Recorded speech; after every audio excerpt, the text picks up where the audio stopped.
Hi everyone! So today is July 2, the second day of my Sabbath month. And as usual, it's 5 o'clock in the morning and bear with me sa tiktilaok ng manok. Anyway, let's start. So today, the Lord has been telling me to slow down and not rush things. Now, eto sa note ko, sabi ko, do not rush things. Let's slow down. Observe and get wisdom. Engrave wisdom in your heart because when you rush, Satan will enter and apparently make your rushing pace a playground. So, yes. So, basically, the Lord has been telling me today that I should not rush in my decision making. That sometimes, meron siyang pinapakita na vision sa akin, like dreams, nilagay niya sa aking heart. Meron siyang mga ganon, typical na ganon. And then, apparently, feeling ko that that vision and that dream and that promises will be happening tomorrow. Ganon yung feelings ko. So, I feel like I need to do something para ma-fulfill yung vision na yon ni God sa akin. But apparently, along the way, it's like a human effort. Ginagawa ko yung ways or will ni God and my effort. But definitely, the Lord is not asking me to do that because He wanted for me to wait. Kasi in the waiting season, marami akong mali-learn. Marami akong wisdom na makukuha in my waiting season, and that is a struggle, right? So for us, sometimes sa buhay natin, merong mga bagay na pinapakita or dreams na nilalagay sa heart si God, but definitely that dreams will take maybe months or years or decade kasi there's like a process that you need to undergo, like you need to experience for whatever reason. But for sure, that reason is for good, right?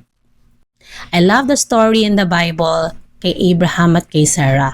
Di ba remember, they were old couples and then pinamisan sila ni God na magkakaroon sila ng anak, and apparently because they're old, they believed na hindi sila magkakaanak. So, anong ginawa ni Sarah?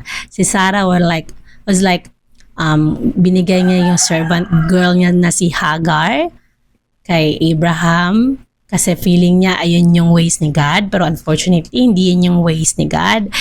And thankfully, hindi yun. So, yeah, binigay niya si servant girl Hagar kay Abraham and nagkaanak sila na yung pangalan ng anak nila is si Ishmael.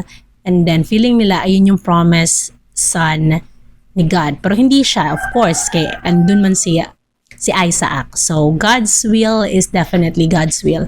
So, sometimes, kasi gusto natin mag-rush, we do like our human effort to fulfill God's promise. But that is not the case, right? So, ito na, long time ago, binigyan ako ng desire ni God to be a teacher. So, I thought that the only thing to be a teacher that time is to be under DepEd. And then, obviously, so, ginawa ko, natatawa ako pag nag-iisip ko yon. Anyway, ginawa ko is that, since business ad ako, tapos gusto kong maging DepEd teacher, nag-take ako ng, what do you call that?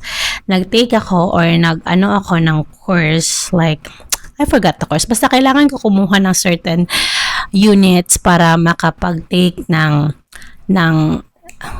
mental fog yung brain ko, naantok pa siya. Anyway, kumuha ako ng units sa isang school, sa isang university para makapag-take ako ng exam for DepEd teacher. And yes, successfully, kinuha ko yon during COVID pandemic. So, lahat ng class was online. So, hindi ko na kailangan umalis ng bahay. So, I can do the class online. So, sabi ko, ito na. Kay God na to galing kasi pabor sa akin lahat. So, feeling ko kay God yung galing.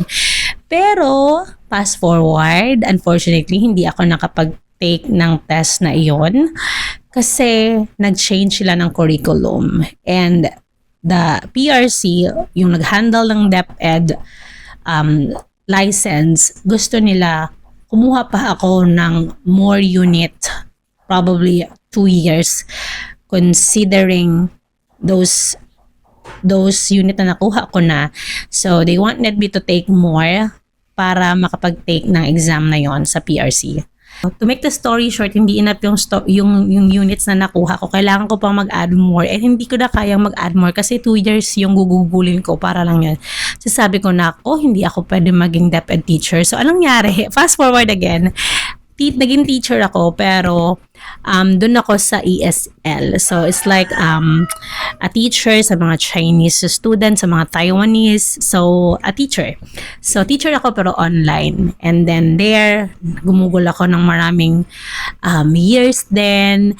And then fast forward na rin, naging homeschool teacher ako ng aking mga anak. So I realized that God put that desire to my heart to be a teacher, but not under DepEd, but under His dominion. That's amazing, right?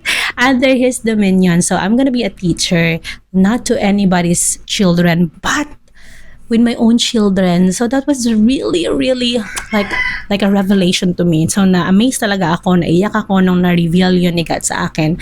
Na yes, I gave you this desire, but this desire or this vision na nakikita mo is not for anyone's children. Gagawin mo yun sa iyong mga anak. That's why I am homeschooling my children, because it's not a part of my own plan. For me kung ako lang talaga, hindi ako mag-homeschool. Why would I do that? Wala akong alam, wala akong kilalang nag-homeschool. And then, strange sa akin yung idea na yon. But then, God told me to do it. I obey. And that was the best decision ever. And His will is really good for us. So we need to like really listen to His will. Sometimes we failed. I realized that sometimes we failed as a human. We make our own efforts. Pero na-realize ko rin na kahit nagkamali tayo, kaya siyang, yung mga mali natin na product is kayang i-perfect, kayang pagandahin, or i-revise ni God. Right? Amazing. Kaya yun, sang-ayon ako sa kanta ni Forrest Frank, Your Way's Better. Sometimes, I make human effort kasi nagmamadali ako, nagra-rush ako. But yeah, we have to understand that things will perfectly go well if it is God's way, and all things will make perfect according to God's plan. So we don't need to rush, right? For our verse of the day, out of the open, wisdom called aloud. Proverbs 1. See you tomorrow.